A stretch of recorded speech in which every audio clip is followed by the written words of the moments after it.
En este domingo el Señor nos presenta una nueva parábola.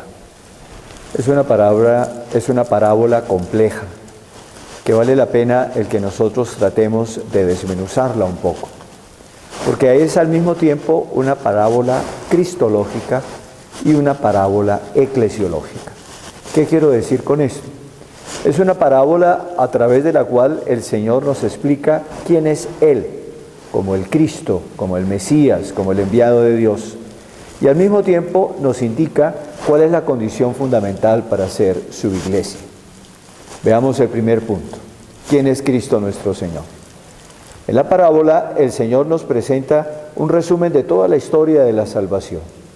Dios escogió a un pueblo, ese pueblo le dio todas las gracias, todas las bendiciones, es el pueblo que nace de Abraham, nuestro Padre común en la fe, es el pueblo que se fue consolidando a lo largo de la historia, que fue liberado de Egipto, que recibió la ayuda de todos los grandes jefes, los jueces, los reyes.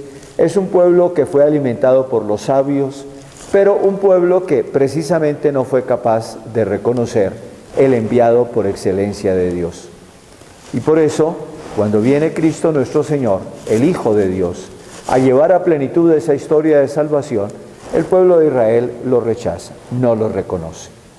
Por eso el Señor nos dice cómo Él va a morir de muerte violenta, cómo Él va a cargar con todo el dolor y el sufrimiento de la humanidad, precisamente siendo rechazado por aquel pueblo elegido por Dios.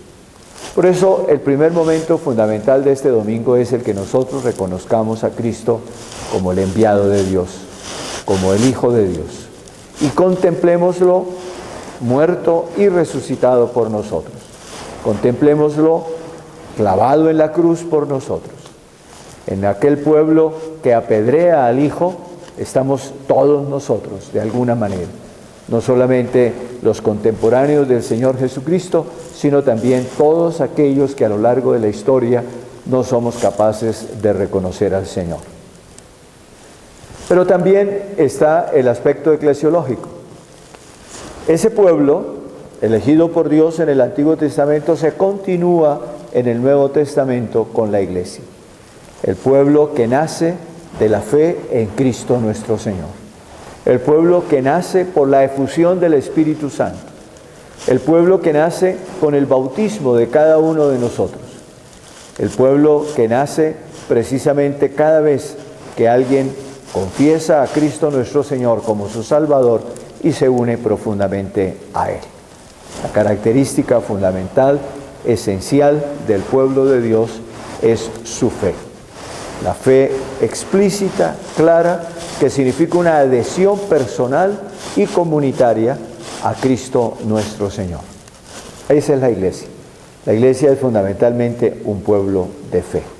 Pero precisamente porque es un pueblo de fe y que nace de la fe y vive de la fe, la iglesia tiene necesariamente que estar renovando, profundizando su fe. Corremos el riesgo de que precisamente como es una relación personal con el Señor Jesucristo, esa relación se vaya dañando, se vaya empobreciendo, se vaya reduciendo. Y cuando menos nos damos cuenta, hemos perdido esa relación con el Señor. El Señor se nos ha vuelto alguien absolutamente desconocido, frente al cual somos indiferentes.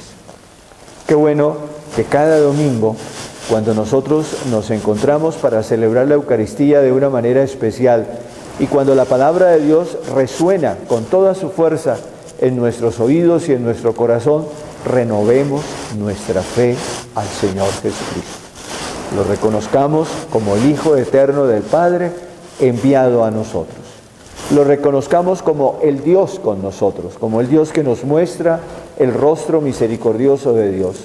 Y por lo tanto, que cada uno de nosotros sintamos que somos llamados por Él para unirnos profundamente a Él por la fe y el amor y de esa manera formar el pueblo de Dios. Ese pueblo que tiene que ser sal de la tierra y luz del mundo. Es decir, ese pueblo que al reconocer a Cristo nuestro Señor como su Salvador, vive la paz, la alegría, el gozo, vive a partir de la fe la realidad del amor y por lo tanto se convierte en un instrumento transformador del mundo en el que vivimos. Vivamos así hoy esta parábola de los viñadores homicidas. Descubramos el amor infinito de Dios manifestado en Cristo, que nos invita a unirnos profundamente a Él para vivir en la fe y en el amor. La bendición de Dios Todopoderoso, Padre, Hijo y Espíritu Santo, descienda sobre ustedes